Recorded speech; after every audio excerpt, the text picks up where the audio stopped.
ઓમ નમઃ શિવાય. ચાલો આપણે મહાશિવરાત્રિના બીજા પ્રહરની મહિમા અને તેની પૂજા વિશે જાણીએ. બીજા પ્રહરની પૂજાનો સમય છે રાત્રે 9 થી મધ્યરાત્રિ 12, જે વિભૂતિ કાળ છે.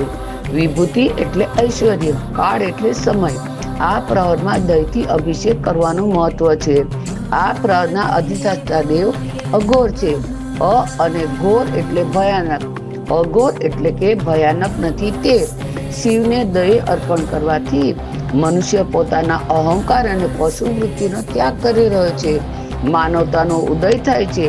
દહીંને સંપત્તિ અને વૈભવનું પ્રતીક માનવામાં આવે છે. બીજા પ્રહરનો સંબંધ અર્થ સાથે છે. દહીંથી અભિષેક કરવાથી શિવ ભક્તને આર્થિક રીતે સદ્ધર બનાવે છે. ધંધા અને રોજગારમાં સફળતા આપે છે.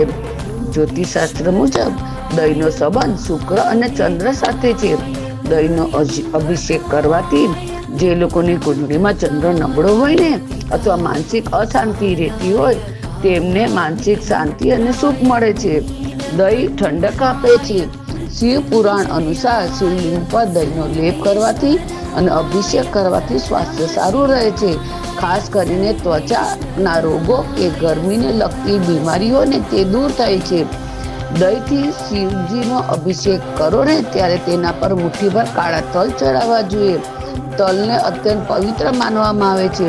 વિષ્ણુના પરસેવામાંથી તલની ઉત્પત્તિ થઈ છે. કાળા તલ અર્પણ કરવાથી સાધક પિતૃઓની તૃપ્તિ અને પિતૃદોષ દૂર થાય છે. કાળા તલ ઉપર શનિદેવનું આધિપત્ય છે. શનિદેવ ભગવાન શિવજીને પોતાના ગુરુ માને છે. જેને શનિની સાડાસાતી કે કુંડળીમાં રહેલા રાહુ અને કેતુ અશુભ પ્રભાવો શાંત થાય છે. શિવજીને મૃત્યુંજય કહેવામાં આવે છે.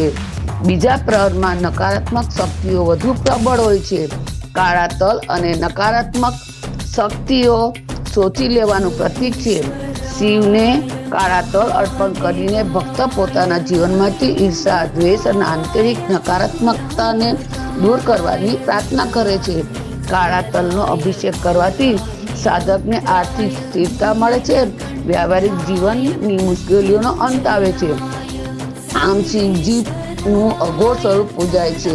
ઓમ ઈમ અઘોરાય નમોના જપ કરવા જોઈએ.